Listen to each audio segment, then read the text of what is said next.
for Yawi. Pero let's head on muna tayo dito sa game number 2 na match number 1 between TNC Pro Team and Smart Omega. Makikita na natin kung ano ng isang Moscow to split push. Oh, Yawi, poking out Chaknu. The advantage meron kung Cho sa early game, napakataas ng chase Ay, potential. ayun Pero si lang. Okir, mapapa-flicker pa yung Farsa. Although nagkapadaguan sila sa isa't isa, medyo lamang ang TNC kasi minaforce. Yan na yung roam sa kukuha ng XP sa top, pag-level 4. Yes. Hindi yata niya makukuha. Nandun yung punish mula kila Chaknu. And si Yawi dito, mapop-force yung flicker out. Hindi pa niya nakuha yung cannon. So hindi niya makukuha yung level 4 and nakapwesto si Andorio sa harap ng pagong. At sakto ng mga advantage of for Smart Omega, they're playing the long game muna dito.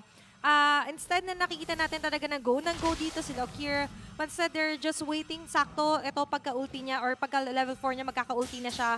Here sa pwede maganap nga na turtle fight na maagang pinapalabas ni Zyda sa pit. Level 4 yung tick, so kailangan mag-ingat dito ng TNC for the flicker implosion. So Zyda, hindi niya pwede basta-basta i-rush. And si Chaknu rito, napagamit na ng dash. Sinipa nila yung Tigreal. Nandun ba yung Sinipa burst? po. Hindi sapat yung damage, walang fracture. Si Zyda ng time na pero na-dodge! Ng TNC dito yung implosion. Chaknu goes down. Si Lord JM sa may bandang likuran. Tinatry yung pigilan yung Feathered Airstrike pero nandoon yung punish mula kay Luis. Pero wala muna magpapagong as of now. Hindi pa ganun kasi Wala yung muna. turtle objective. It's 1-for-1 na naging palitan doon, pero buhay pa rin naman yung turtle natin na hindi tinatantanan, by the way, ni Luis at ni Andoryu. Mukhang gugustuhin na nilang i-burst down yung turtle ngayon, I Oh, think. reload manipulation mula dito kay Lancy, locking in Andoryu, ayaw mag-dash, pero nandun yung reset ng turtle. Chaknu, naghahanap siya ng set dito pero wala pa siyang ulti, pero nandun yung Sipa, cooldown na yung Sipa ni Yawi, and tutumba na naman si Chaknu dito for the second time around. Lord JM, zoning at Luis, half HP yung mga heroes dito ng Omega, and ibibigay nila yung pagong sa TNC. Ang ganda no naging buy time nila doon. Just so umabot yung ibang mga members here. Tapos yung kasi mag-sitwasyon. Pero yung sitwasyon naman dito sa may bandang gitna, yung tututukan din natin. Kasi as you've mentioned, di ba, for TNC Pro Team, you want to go for the early phasing after objective, Yawi, mabilis Yawi, na transition. Pero ito Yawi! yung transition ng Sipa. Oh, na-dodge! Okay, tumuloy pa na naman yung implosion, and natuloy din naman yung Sipa. Hindi sila magkakabigayan dito, pero walang implosion dito si Chaknu. Na-burn yung flicker, however, mula dito kay Cho. Pero TNC, again, kitang-kita natin yung express na sinasabi kanina sa Infinix Keys to Victory. Hindi sila tumitigil. Ngayong sila naman yung may kaya sa early game. Nandun laki yung... Oh, ayun, nag-aabang na sisipain, no? Nagre-ready yan. May Shun po, may Sipa, si Okir ang tatamaan dito. Nandun yung Yahweh of the Dragon! Hindi talaga titigil dito ang TNC. Every cooldown ng Sipa naka-ready si Yawi. Saka sakto nakikita natin yung point of view bago yung sakuna. Oo, yun lang. so Nabigyan sa baba dito si Kuzen. Medyo nagalit si Boss D. Oops. Na 1v1 dito si Jome. Ay, si Kuzen ni Jome. Masasama yan sa vlog. Masasama yan sa vlog. Nakangiti si Kuzen dito. Sabi niya, naku po, yung earphones ko. May tuturo yun mamaya. Parang dito sa linya na to, medyo nalugi ka. Pero ngayon, ang nakikita natin, wala pa naman nalulugi dito sa pangalawang pagong na sinisimulan Chaknu? ni Andoryu. Posisyon na naman dito si Chaknu, nagtatago Low HP yung Tigreal pero meron siyang flicker. Yan ang advantage niya ng Omega. So kailangan Okay ibigay ng TNC rito. Playing the macro game. Wala din kasi yung Cho. So respeto rito sa timings ng barangay. Yun yung kailangan natin i-acknowledge talaga kapag ready ba yung implosion tsaka yung flicker. And ito yung pinag-usapan natin. Ang difference naman ng Cho sa Tig, yung Cho, mas isahan. Yung Sila ngayon, apat to ng barangay. May flicker mula kay Chaknu. Yawi dito. Kitang-kita siya ni Chaknu. Uli. And binigyan yung Cho. Sila yung gusto nila patayin yung Cho dito kasi kanina pa makulit si Yawi. Kuzen. Zaman force mula dito kay Kuzen. Lalaban pa rito ang TNC. Nandun sa Zyda para i-burst si Luis. And magtatakbuhan ng barangay. 1-for-1 exchange. Roam for XP. Very nice risk na tinake doon ng Smart Omega. At ngayon, maaga nilang nabibigyan or nabigyan si Yawi. Yeah. With that exchange, I think TNC ang mas nakakalamang kasi dalawang flicker ang nawala. Pero Yes, magkakaroon right. ng magpakakan ngayon. Sabayan na. Muntik pa mamatay si Kuzen kaso napalabas ata nung sibat mula rin sa range ng Feathered Airstrike. And natapang ni Kuzen Ayan! na Purify pero sobrang tapang nga niya, lalabanan niya si Jome! And tutumba si Big J!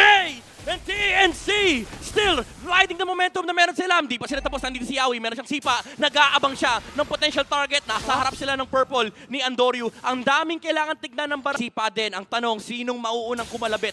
Pero sa ngayon, mas mauuna muna na makuha or Yawi! dito ni Yawi. Oh! Flicker play! Uy! Hindi tumama mula dito kay Yawi. Nakapag-dodge Ipit. si Andoryu pero nandun pa rin. Yung Ay, si kasuntok Yawi. implosion mula kay Chaknu para si Spirit of Destruction. Pero tumumba na rin si Chaknu at si Yawi dito pero yung damage output hindi kaya ng Omega. Hindi nila kaya yung TNC. Naandoon yung damage mula Hahabol. dito kay Kuzen at panin na rin kay Zyda. Rekta sa Lord dito. Si Zyda, hindi nga siya nag-Lord. Wala siyang pake. Hinahunting na si Okir. Hinahunting nila yung Ibon. Hindi ka malaya, hindi ka pwede lumipad. Nauntog. Okay lang yan. Okay lang. Lahat tayo at some point ng buhay natin, nauntog na tayo. Okay lang. Kailangan mauntog para matauhan. kung Kailangan ano mo nga yan. ba- Kailangan mo yan. Kailangan matauhan din tayo kung ano nga ba yung mas importante. Pero ngayon ang importante, 1 to 2 yung naging palitan doon.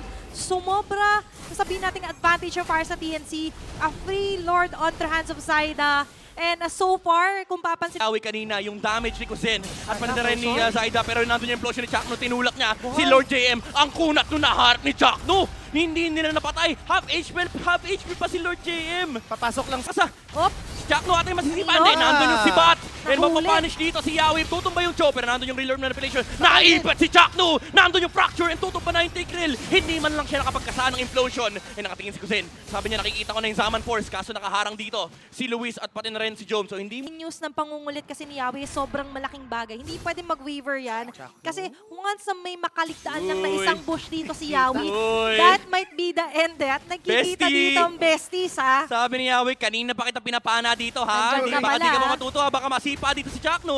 Nandun yung kanyang mga kapil. Nandun na nga yung sipa sipa. na. Implosion na aabot pa. Pero Destrike mula dito kay Okir. Pero tumulak pala yung si Chakno. Hindi niya ginamit yung implosion at flicker out pa. And TNC, hawak nila yung Lord Pit. Ay, medyo may hirapan pumasok dito yung barangay. Andoryu, susubukan niyang pumana-pana rito. Meron silang Spirit Destruction na pwede lumabas mula kay Moscow. Wala pang sipa si Yawi. Pero magkukooldown din yan. Lord JM, inabot Ay! dito yung Pahabol jungler na. ng Omega. And nagtatakbuhan dito ang barangay habang naiiwan dito sa Lord si Zaida. Jom, nag-i-split po siya may top lane. Pero yung Tsaka- objective masisecure na.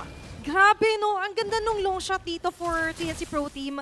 Yung pag-juggle nila, prices yung pagharap niya sa kanya lahat ibubuhos. Pero ngayon, sino nga ba pagbubuhusan nila ng galit, ng gigil, ng damage, aabante si Yawi sa loob ng base? In and out lang. Simple lang muna ang atake. Oh, Napakahintay Andoryu! yung Lord. Muntik na siya mapatay ng fracture. Muntik pang tumumba yung jungler dito ng Omega. Si Yawi nag-aaharap ng potential na sisipain. Nandun yung real manipulation. Lumabas na si Chakno. Nandun na yung tulak. Pero may sipa pa si Yawi. May flicker pa nakaabang dito Ayun yung na. roamer ng TNC. And they find the target on the side of Barangay. Tutumba rin naman si Yawi however. Pero nakuha na nila yung mga gusto nila. Zaman Diretso Force lang. mula kay Kuzen. Tatapusin na ba nila? Yan ang tanong. Andoryu, tutumba na rin. And TNC, they find the sweep against Smart Omega. TNC Pro Team rising up, securing a sweep for the first match ng araw na ito. What a game! At yung pagbabalik muli ng